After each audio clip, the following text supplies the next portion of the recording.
It's an alien landscape where magnetic tornadoes twist upward tens of thousands of miles. Mysterious dark spots, large enough to engulf the Earth, ebb and flow. And violent eruptions shoot tons of charged particles into space at speeds of over 2 million miles per hour. This is not some strange world on the other side of the galaxy. This is our sun. And now, new technologies are allowing us to see it like never before. Satellites are giving investigators new insights into centuries-old mysteries. Whoa, did you see that? Boom, there goes a flare. That is really a quantum leap in solar physics, a continuous eye on the sun. How does our sun work? Where does its power come from? And how can its inner workings impact us some 93 million miles away? Finding answers has a new urgency. Before the expert by about 68 hours. And the bigger hit. The bigger hit. Our sun has a dark side.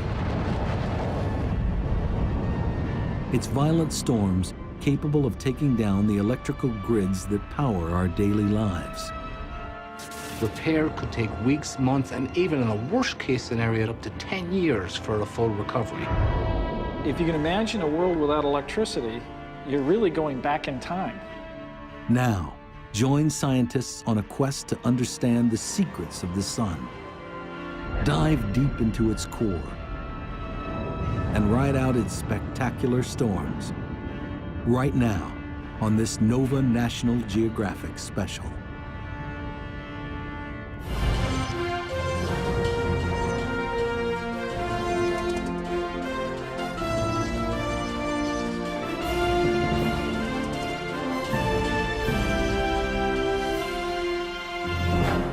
Major funding for NOVA is provided by the following. The David H. Koch Fund for Science, supporting NOVA and promoting public understanding of science. Discovering new knowledge. HHMI. And by the Corporation for Public Broadcasting. And by contributions to your PBS station from viewers like you. Thank you.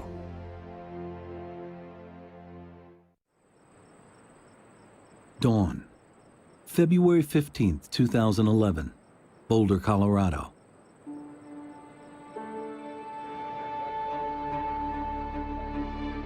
The team at the National Space Weather Prediction Center begins its day as it usually does, carefully watching the surface of the sun. Okay, a 10 centimeter came in today. Although 93 million miles away, forces here can impact Earth in surprising and destructive ways.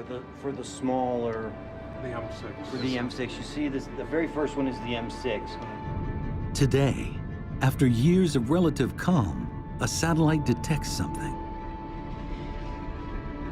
A dramatic explosion on the sun's surface. A violent solar storm that would dwarf Earth is erupting, releasing a massive shockwave, hurtling towards us at over 1 million miles an hour. Right now, no one is sure what to expect. But I think that the M6 is going to get here. We have to determine when that thing is going to impact Earth's magnetic field. 8 hours. It's going to be sometime tomorrow, perhaps later in the morning, later at night. That's exactly what we're trying to determine. In fact, I have to join the discussions right now, so I'll get back with you. The team models the approaching storm. So 15Z for the arrival of the CME. This is it here. Right okay. there. Their simulation shows it racing out from the sun on the left towards the small dot on the right, So we're looking at about Earth.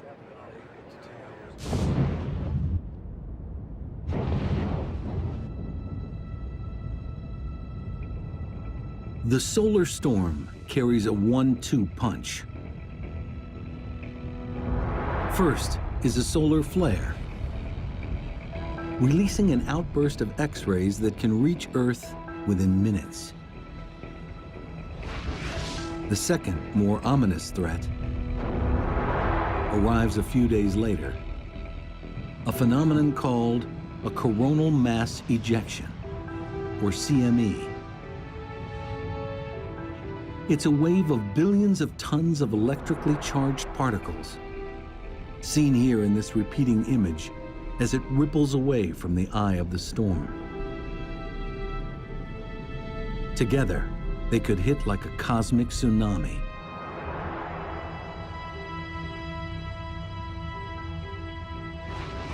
Delivering a surge of radiation and an electrical spike of trillions of watts, potentially crashing the power grid. Sound far-fetched? In March 1989, in Quebec, Canada, that's exactly what happens. One by one, power stations crash, disabled by the overwhelming power surge caused by a CME wave. In less than 2 minutes, 6 million people are left without power.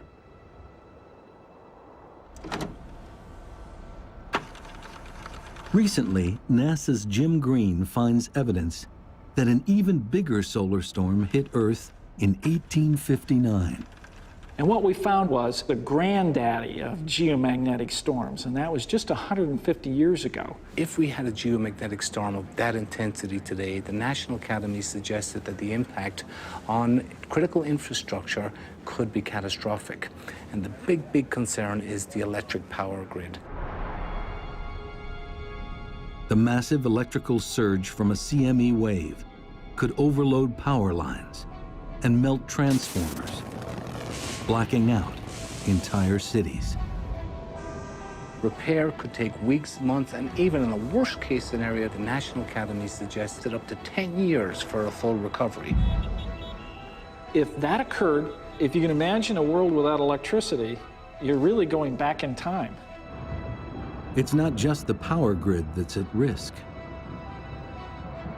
More and more, we rely on technology that could be affected by the sun. Global positioning satellites, long-distance communications, airplane tracking, astronauts in space. Roger, how does it look? So there's an urgency in understanding what it is that the sun is doing, what's it going to do next, and how can we prepare for that and respond to it. Worried or not worried? Well, I would be just a little bit worried, given concern right now. We'll be watching it, monitoring it very closely here in the coming days.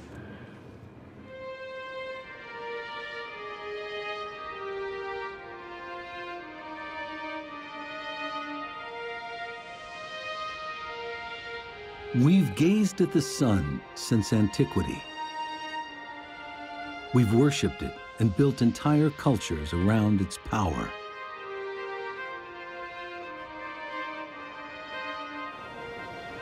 We marveled when it's eclipsed during the day.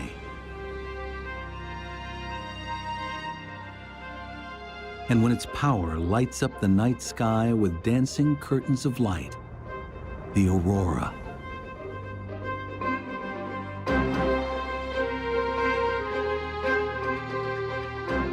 Its power and size are awesome.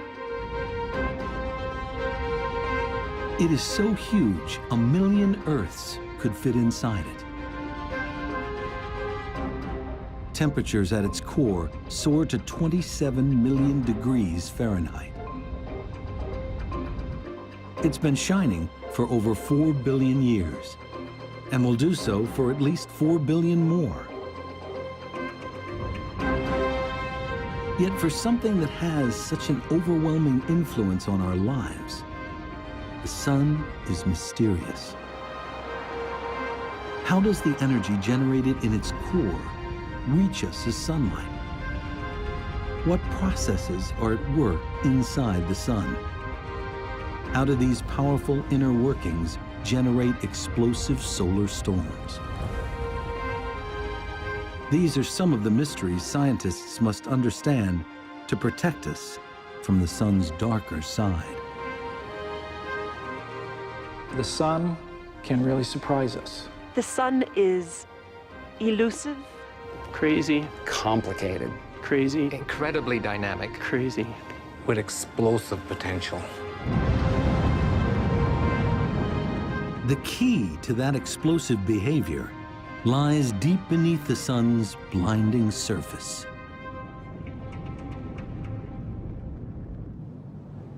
Until recently, seeing inside the sun was impossible. Understanding its internal processes, a pipe dream. But an accidental discovery changes everything. Until the 1960s, much of solar physics relied on things that were like solar dermatology. It was things that were right at the surface or just skin deep. But as physicists study the sun in more detail, they make a surprising discovery. The surface seems to be vibrating, like ripples on a pond. Initially, they think the vibrations are the result of defective instruments. They couldn't get rid of them. They built better instruments, the ripples were still there. They looked at it for 10 years, and they did conferences, they all talked about it, and they harumphed. But what it turned out to be was just sound waves. It is an astonishing revelation. No one expects that the sun can generate sound waves.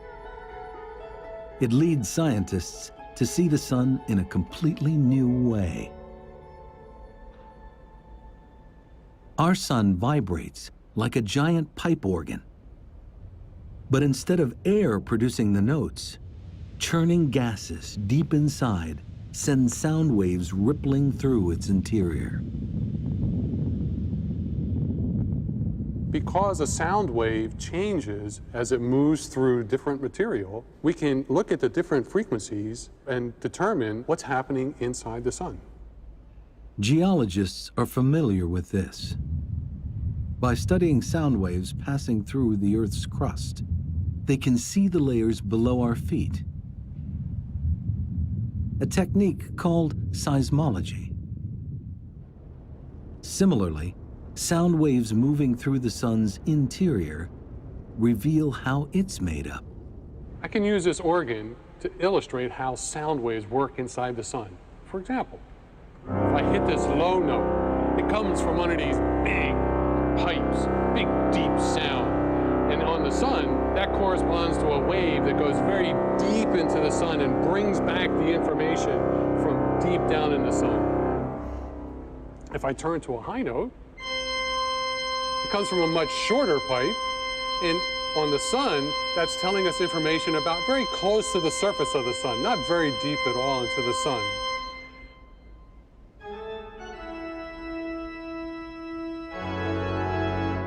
There are 10 million different frequencies resonating in the sun. Deciphering them leads to a seismic shift in understanding its structure, creating a new science, helioseismology.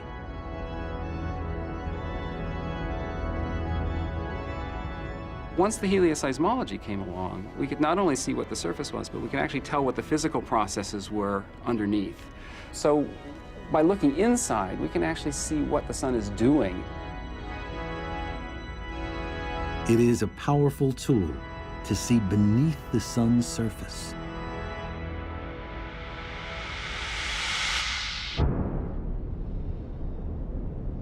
Studying the sun's sound waves reveals a complex, multi-layered machine. Directly beneath its blazing surface is a zone of perpetual churning. Next is a layer where light takes thousands of years to cross. At the center is the sun's core. It's the smallest region, but it's over 25 times the diameter of Earth. This is the powerhouse of our star. Everything we experience on Earth, sunlight, heat, and the effects of solar storms, starts here.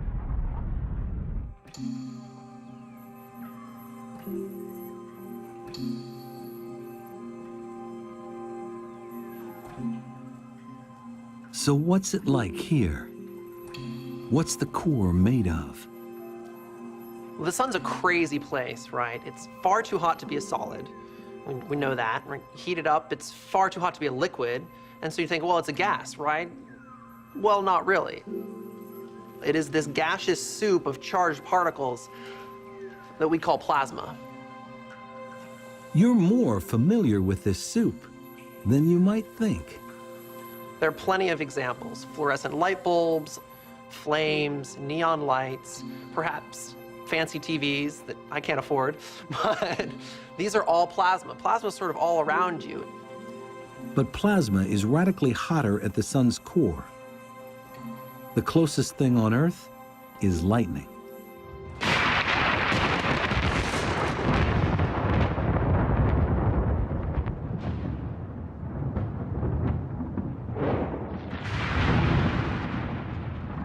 During thunderstorms, electric charges build up, creating lightning bolts that reach tens of thousands of degrees. That's pretty hot, but it's nowhere near as hot as in the core of the sun. So if you're to travel into the core of the sun, the plasma would be 15 million degrees. As the sun formed, hydrogen gas at its heart was crushed under the weight of the material above. Eventually, temperature and pressure rose so high, the hydrogen atoms broke apart into electrons and protons, creating plasma. And it's under these extreme conditions that something really, really cool happens. Nuclear fusion.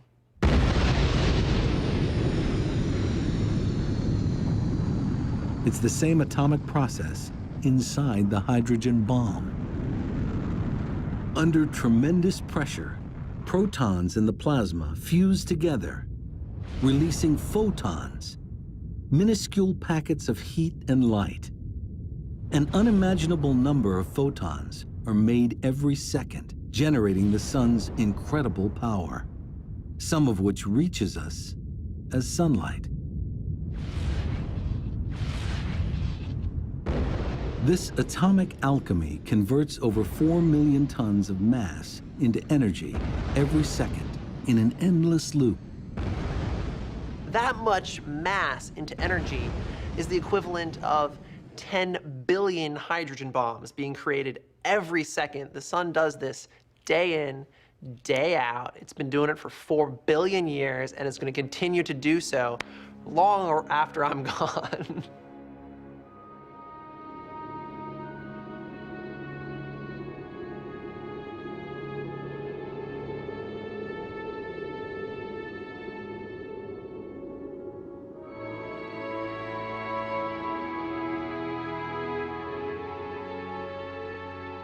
The energy of billions of bombs is released in the core every second. This begs a simple question. So you could ask, well, why doesn't the sun blow itself apart? It's because there's this beautiful balancing act that occurs. In the core of the sun, you've got this pressure from all of this fusion pushing outwards. And the sun is huge, so you have all this gravitational pressure pushing downwards. And so you've got gravity pushing down, and the sun trying to blow itself apart from the inside, and it is this beautiful balancing act between the two that keeps the sun in one piece.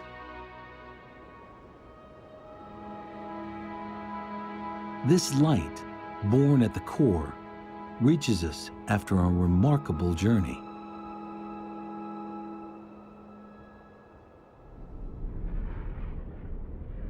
Away from the core, pressure and temperatures drop, and nuclear fusion stops. Now, each photon begins a tedious journey through the sun's thickest layer of plasma, a region called the radiative zone. Although squeezed less than at the sun's center, the plasma is still very dense, and photons struggle to move through it. Each packet of energy is continuously absorbed then spit out by the plasma particles. In that particular part, there's no energy being generated, but the energy is transmitted by the radiation. So that's why we call it the radiative zone, not too surprisingly.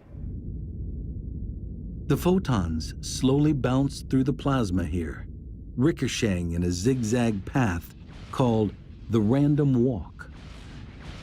So imagine that you're in a crowded room and you're trying to make your way through and you greet other people. And each person you greet, you have to say hello to, and then you move off in another direction. So it takes you a long time to get from one place in the room to another because you're just kind of meandering your way around the room. So the same way the photons in the inside of the sun, they don't have a preferred direction. All they want to do is they want to be moving and they want to be greeting other particles. Though moving at the speed of light, 186,000 miles a second, it takes photons over 100,000 years to cross the zone. Eventually, the photons reach a boundary where pressures drop again. The plasma thins, and moving through it gets easier. The photons still pack a lot of energy. Now, they leak out into the convection zone, heating it from below. The thinner plasma in this zone makes the photons move in a different way. So instead of bouncing, all of a sudden there's an ordered motion. So it's as if all of a sudden someone said, lunch, and all the particles decided, oh, we all have to go this direction. You still have to wait in line to get out, so it takes a month to get from the bottom of the convection zone to the surface, but it's a relatively short period. During this short period, heat from the photons sends plasma here into perpetual motion, a maelstrom of churning 125,000 miles thick. Think of it like a massive lava lamp.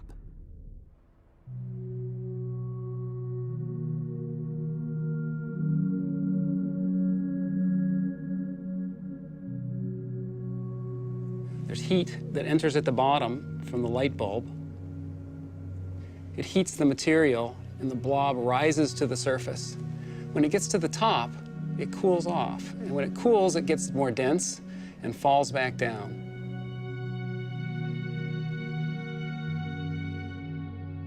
This is a good analogy for what's happening inside the sun. We have the core of the sun heating the material at the bottom of the convection zone. The material expands and it carries the energy upward until it gets to the surface.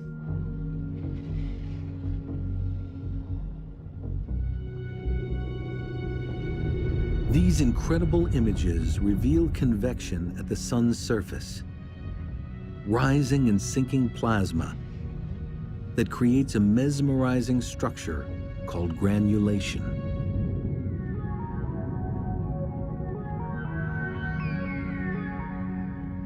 The granulation cells are about the size of the state of Texas. They only last for about 12 minutes, so there's an incredible amount of energy. It's a very dynamic, very chaotic place. And all of the activity is going on the surface of the sun where we can see it. Photons produced at the core finally reach the surface. They emerge as a weakened form of solar energy. This weakened energy reaches Earth in 8 minutes. We know it as sunlight.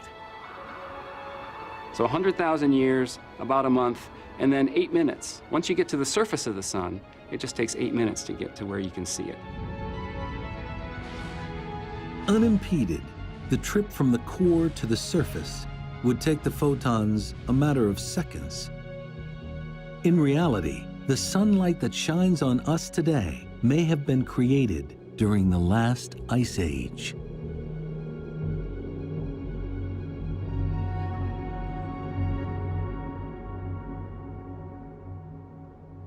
Energy reaching the sun's surface doesn't just result in sunlight.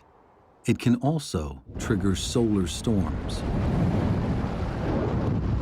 Understanding the sun's destructive power requires 24-hour precision surveillance, something that, until recently, was impossible to achieve. 5, 4, go for main engine start. 3, 2, 1, 0, and ignition and liftoff of the Atlas V with the Solar Dynamics Observatory. February 2010. NASA launches its most sophisticated solar satellite yet.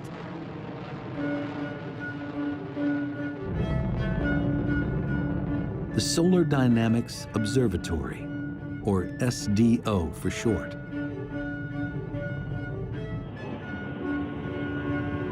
Coming up on Mach 1. SDO is the first satellite to deliver almost continuous, super high resolution coverage of our nearest star, giving researchers unprecedented access to the sun and its secrets. The first day was very exciting. We knew we were going to open our doors to actually let the sunlight into the instrument for the first time. We started looking at the first pictures, and it was almost in focus. And as soon as we focused it, it was just beautiful. The new images reveal the sun like never before. An alien landscape where strange structures ebb and flow. Giant tornadoes, hundreds of thousands of miles high, that could easily engulf the Earth. And superheated bubbles of plasma the size of Alaska. When I look at the pictures, I think they're really beautiful. I'm struck by the dynamics of it. Things are changing all the time, no matter where you look. And I'm also pretty daunted by the complexity of it all. That's not surprising. Previous satellites only revealed a portion of the sun in high resolution. Now, they see it in mind-boggling detail. Now, in order to look at the Solar Dynamics Observatory images that we're bringing in every day, we've built this very special wall, which is 9 high-definition television screens together that can display these images, so that the instrument and the display system together are an entirely new way of looking at the sun. We can see all the details of what is going on, and that is really a quantum leap in solar physics. Being able to see all of that all the time, a continuous eye on the sun.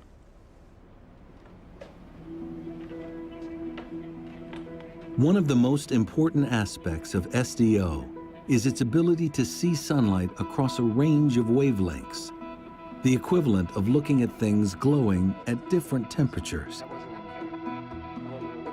Our eyes are most sensitive to sunlight glowing at around 10,000 degrees Fahrenheit. At this temperature, the sun's surface looks almost featureless. But at hotter wavelengths, normally invisible, a far more dynamic picture emerges.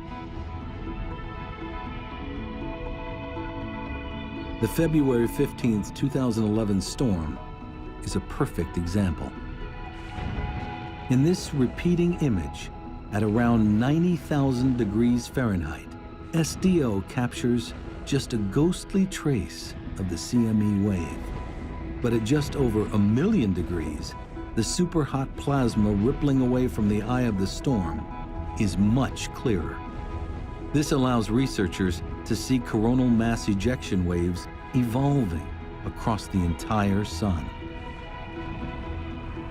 This is an absolutely amazing time for solar physics because of these beautiful high-resolution images that allow us to understand better the physics behind what's going on when solar storms erupt.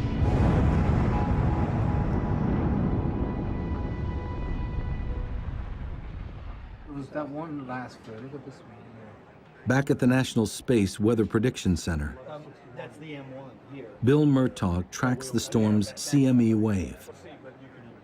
It carries 1 billion tons of plasma and is now only about 20 hours from Earth. We're bringing it in mid to late on the 17th into the 8th. What they see is alarming. Well, there's actually 3 CMEs that we're looking at. So we bumped up some numbers for late tomorrow. Yeah.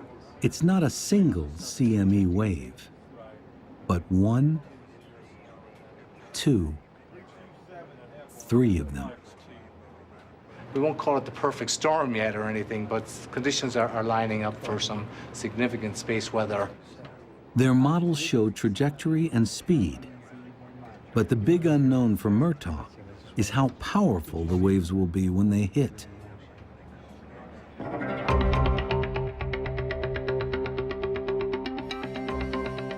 The answer lies in a force that governs the sun: magnetism.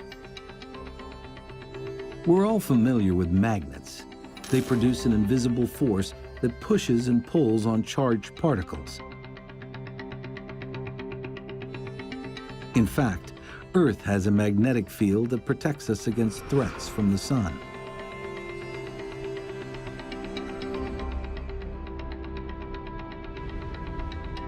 But we are less familiar with the sun's magnetic power, which researchers believe plays a major role in driving solar storms. We've essentially learned that it takes two things to make a star magnetic. It needs to have these convective motions right underneath the surface, the bubbling of the gas. It needs to spin, and the faster it spins, the more active it becomes. And wherever those two things, the bubbling and the spinning, can interact, that's where we see the strongest magnetic activity in stars. Astronomers know that the surface of the sun spins in a strange way. Travel from the poles of the sun towards its equator, and you'd notice it turns faster. Analyzing sound waves inside the sun reveals that the plasma layers beneath the surface also spin at different speeds. That's because they act like fluid, which gets denser towards the core. The interior of the sun is a place of spectacular turmoil. Turmoil that's the key to the sun's magnetism. The motions there, the convection, the differential rotation, the motion from equator to pole, are driving a new force. They're driving a magnetic field. There's a dynamo at work here. A dynamo that's generating a force that we actually experience here on the Earth. It works like a giant wind turbine. Churning plasma in the convection zone stirs up powerful electrical currents, which generate a huge magnetic field. Have upflows here and downflows coming down this way, right? The holy grail for scientists is understanding exactly how this dynamo generates solar storms. The clue lies deep within the convection zone.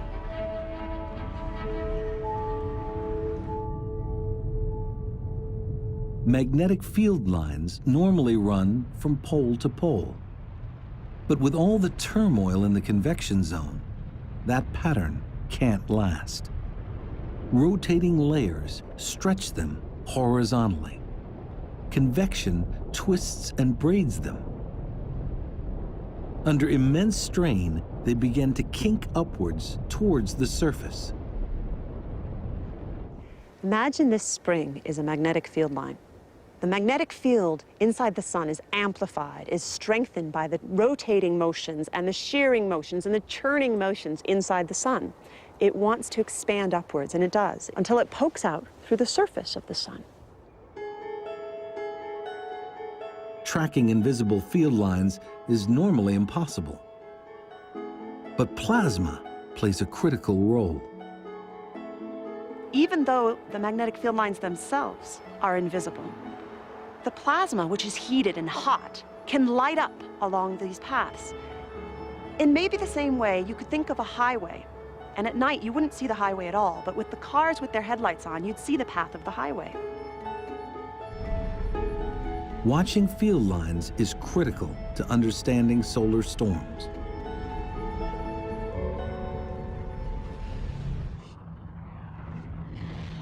As field lines emerge, they form loops. One end has a positive pole and the other a negative pole. Churning plasma beneath the surface twists these loops, pumping them with energy. If twisted enough, positive and negative parts of the loops cross. When they do, they short circuit with a tremendous explosion. The energy released heats the plasma to millions of degrees, resulting in a spectacular solar flare.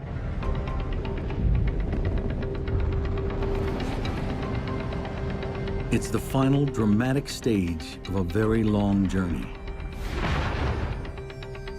Photons formed in the core make their way to the surface. Some pass directly into space as sunlight. But in the process, that surging energy disturbs the convection zone, generating a magnetic field. The field lines wind up to the point that it explodes in a solar flare. Now, SDO provides a complete and unprecedented picture as these events evolve. This is beautiful because the hot gas outlines the magnetic field lines that we would otherwise not be able to see. And here you can see even a twisting structure as some of the mass drains back down to the surface, and a lot of it escapes in the eruption. This is the essence of space weather, or solar storms. This explains how flares form, but it's not the end of the story. Crossing magnetic field lines can cause nets of plasma to be flung into space. This is a coronal mass ejection, a CME wave.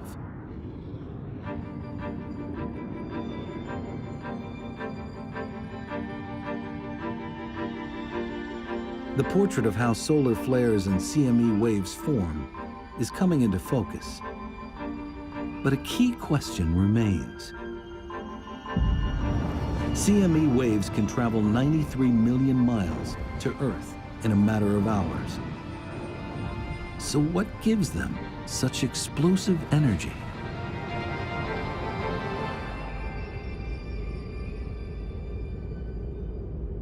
Part of the answer is hidden here in the sun's atmosphere, the corona.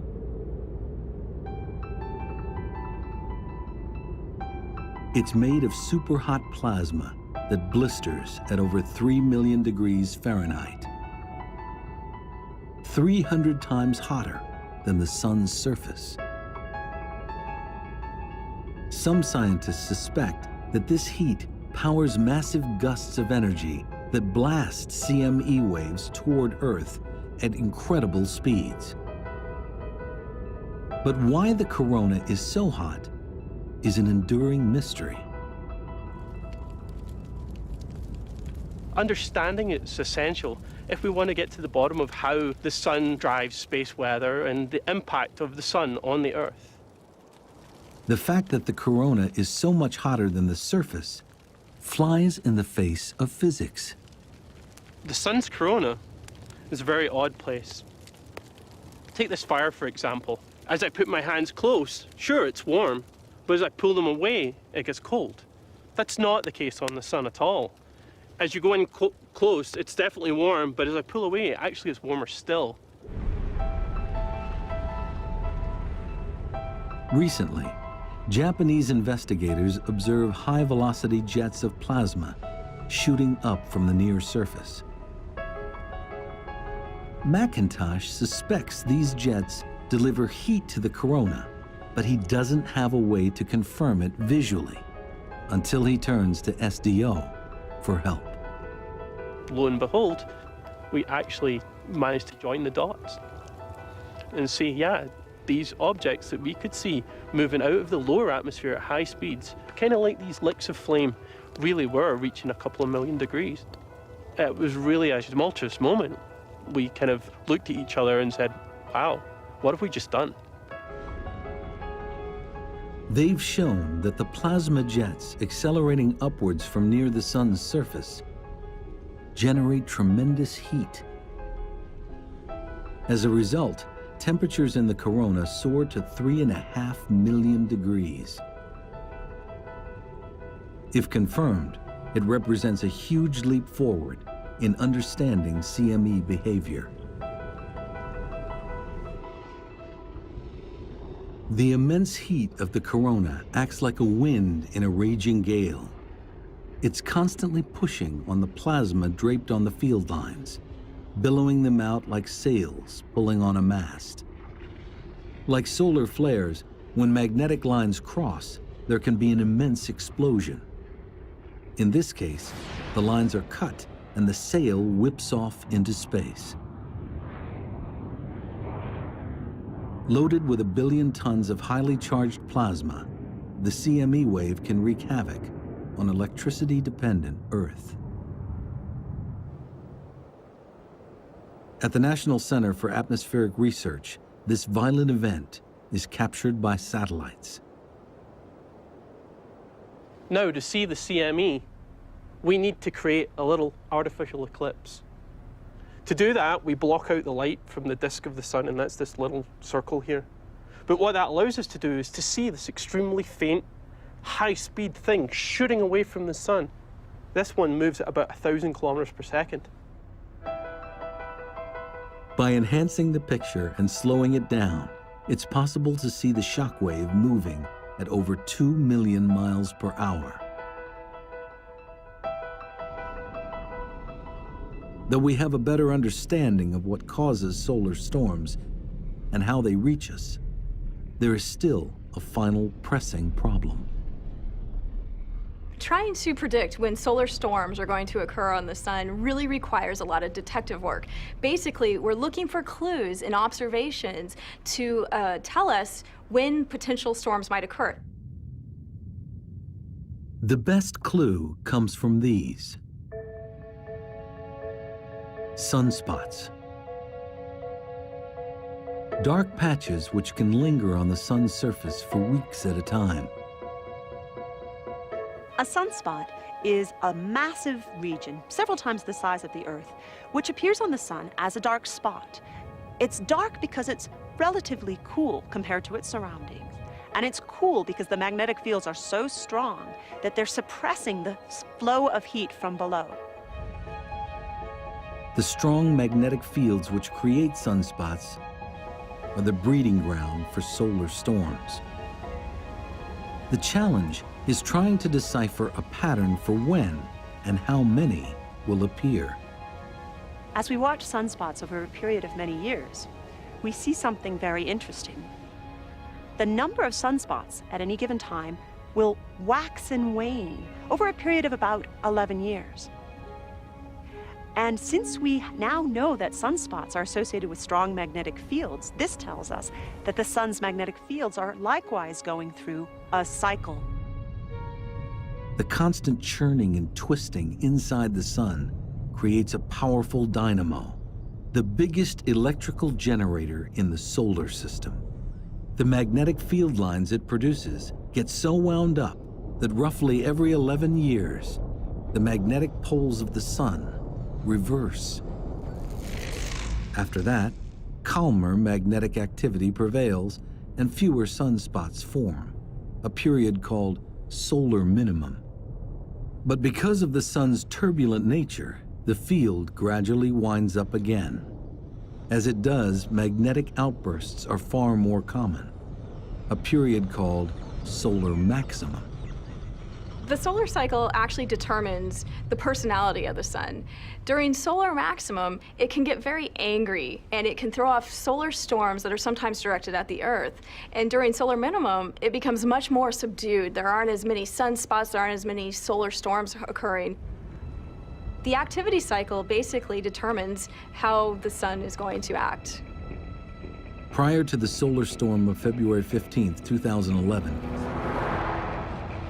things were pretty quiet on the sun. But that outburst marks an ominous turning point. The sun's magnetic activity is winding up again as it heads towards solar max. Just a few days ago, Bill Murtaugh and the team at the Space Weather Prediction Center witnessed the turn. Arrival of the X2 and the M6, if it comes in with any geoeffectiveness, between 12 and 1800. So that's what we're seeing. It's now time to let the world know what it might expect. Nothing higher than 6. In the next couple of minutes here, we're going to have to make a decision and make the prediction that this coronal mass ejection is going to arrive at whatever time tomorrow, and the geomagnetic storm will ensue, of course, once it arrives. With the event we had... Murtaugh knows that the severity of the storm depends mainly on two things: how strong the CME's magnetic field is, and at what angle it hits Earth's own magnetic field. CME waves approach Earth like a slowly rotating shield. One end is positively charged, the other negative. With magnetism, opposites attract, and like poles repel. If the wave's positive pole lines up with the Earth's positive pole, most of the power of the storm will be repulsed. But if opposite poles line up, the plasma the waves are carrying will hit with full force. Did you say it came in at 115? 114. Murtaugh makes his final assessment only hours before impact. It could be larger, more complicated, typically, than just your single coronal mass ejection. I think we nailed the forecast. Okay. I'd like to think so. According to the observations, the CME wave will be repelled. We don't expect it to be too strong. We'll see moderate storming levels, which is good enough to produce some aurora borealis down in the United States, down along the Canadian border, northern tier states, and it will cause some minor problems to the power grid and whatnot. Space weather for the next 24 hours is expected to be minor. Radio blackouts reaching the R1 level are expected. This time, we dodged a bullet. But disturbing evidence suggests the Earth will not always be so lucky. It's a cautionary tale. NASA's Jim Green discovered it while researching a book on the American Civil War at the Library of Congress. Green found news accounts from 1859, which caught his eye.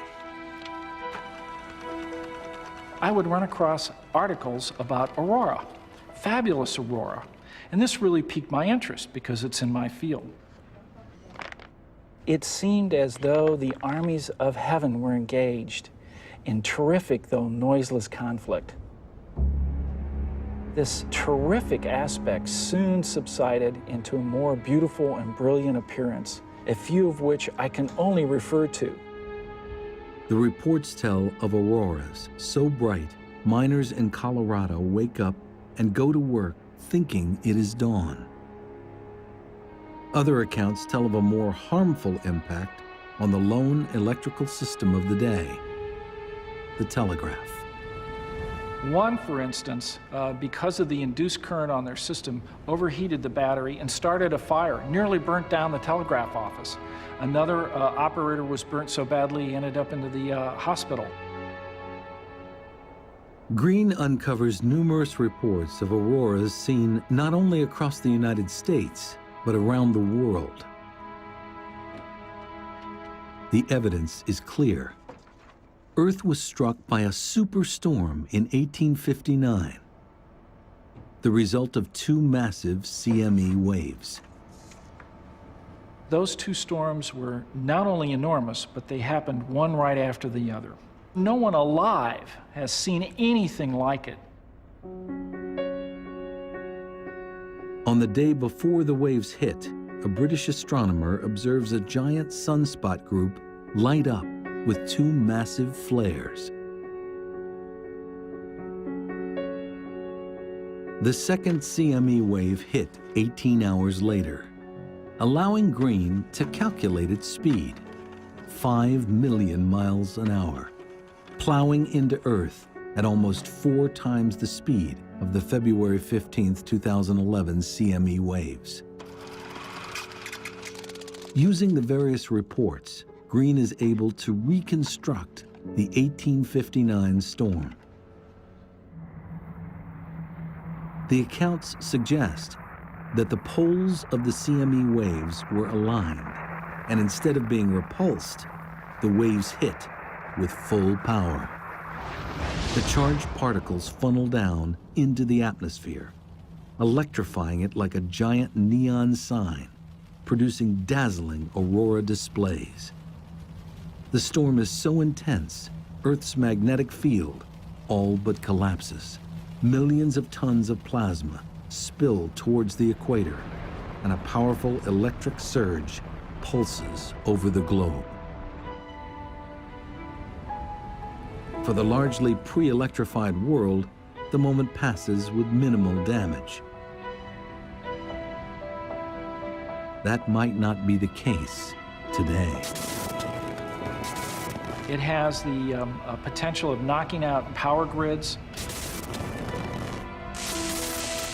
And if it burns out transformers that are hard to replace, we may be without electricity in many areas for a very long period of time.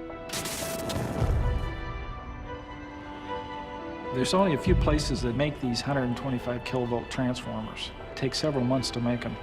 And if you burn out half of them, we're going to be shooting squirrels and chopping wood out the backyard for a long period of time just to survive.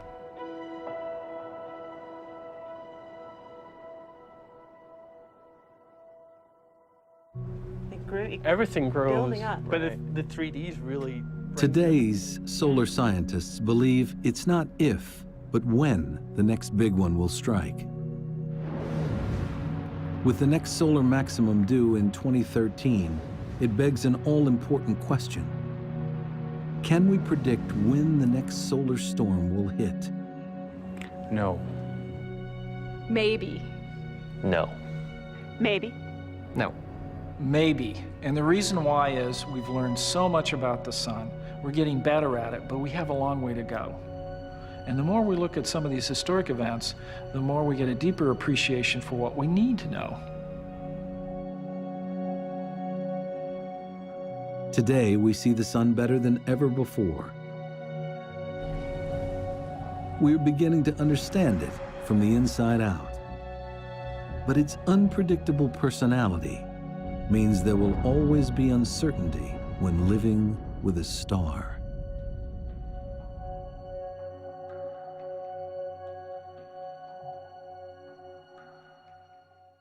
Earth is erupting, releasing a massive shockwave, hurtling towards us at over 1 million miles an hour. Right now, no one is sure what to expect. But I think that the M6 is going to get here. We have to determine when that thing is going to impact Earth's magnetic field. It's going to be sometime tomorrow, perhaps later in the morning, later at night. That's exactly what we're trying to determine. In fact, I have to join the discussions right now, so I'll get back with you.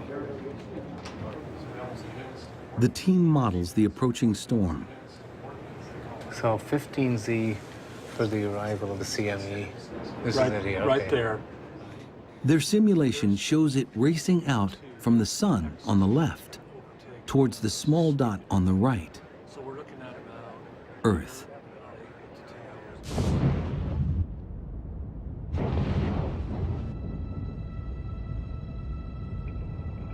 The solar storm carries a 1-2 punch.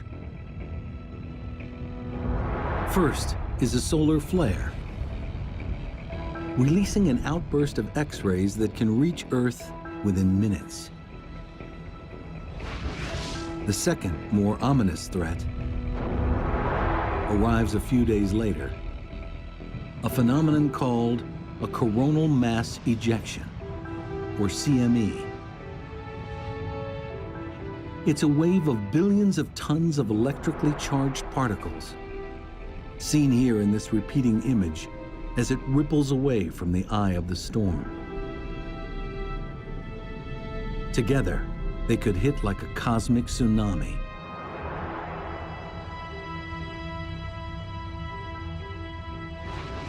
Delivering a surge of radiation and an electrical... So there's an urgency in understanding what it is that the sun is doing, what's it going to do next, and how can we prepare for that and respond to it.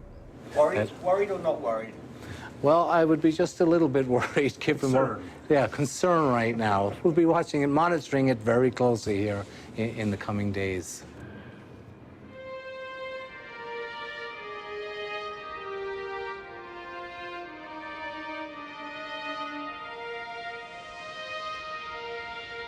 We've gazed at the sun since antiquity. We've worshipped it and built entire cultures around its power.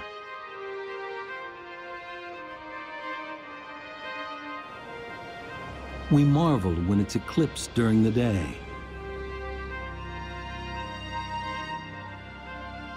And when its power lights up the night sky with dancing curtains of light, the aurora.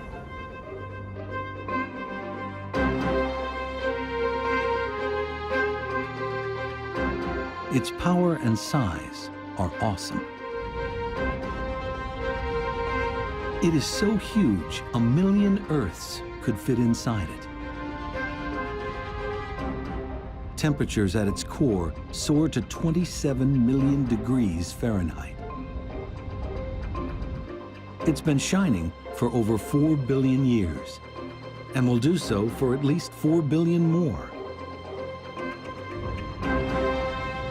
Yet for something that has such an overwhelming influence on our lives, the sun is mysterious.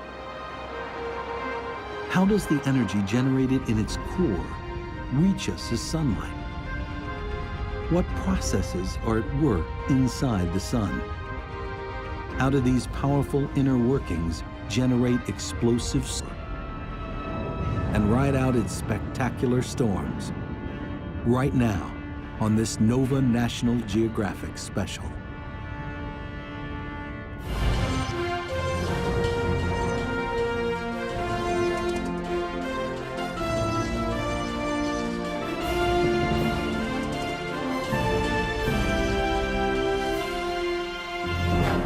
Major funding for NOVA is provided by the following: the David H. Koch Fund for Science, supporting NOVA and promoting public understanding of science. Discovering new knowledge. HHMI. And by the Corporation for Public Broadcasting. And by contributions to your PBS station from viewers like you. Thank you.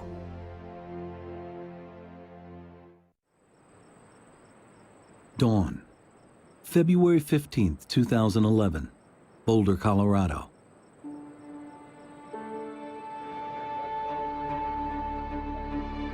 The team at the National Space Weather Prediction Center begins its day as it usually does, carefully watching the surface of the sun. Okay, a 10 centimeter came in today. Although 93 million miles away, forces here can impact Earth in surprising and destructive ways. For the smaller, The M6. for the M6, you see this. The very first one is the M6. Today, after years of relative calm, a satellite detects something. A dramatic explosion on the sun's surface. A violent solar storm that would dwarf.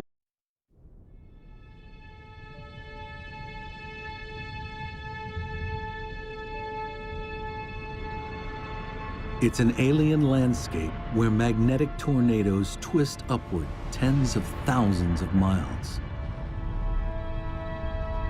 Mysterious dark spots, large enough to engulf the Earth, ebb and flow.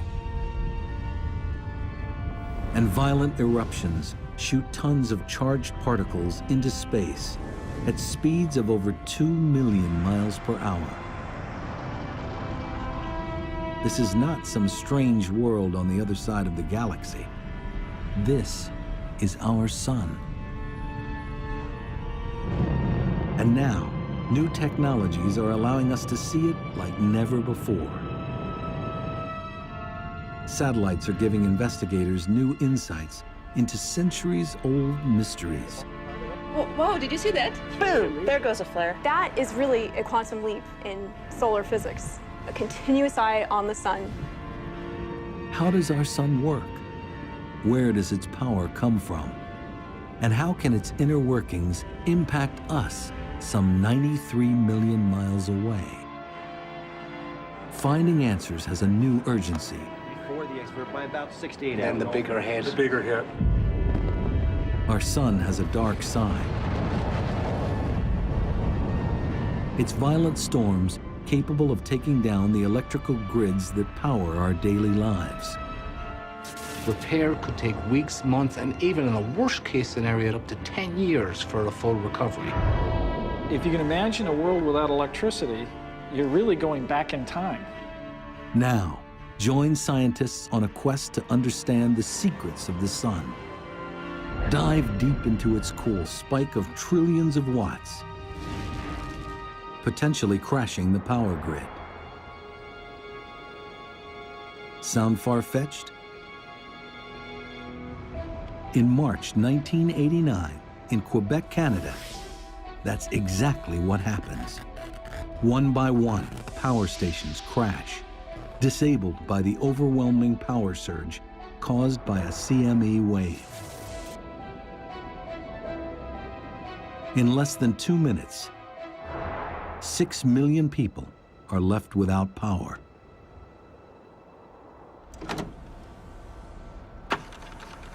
Recently, NASA's Jim Green finds evidence that an even bigger solar storm hit Earth in 1859.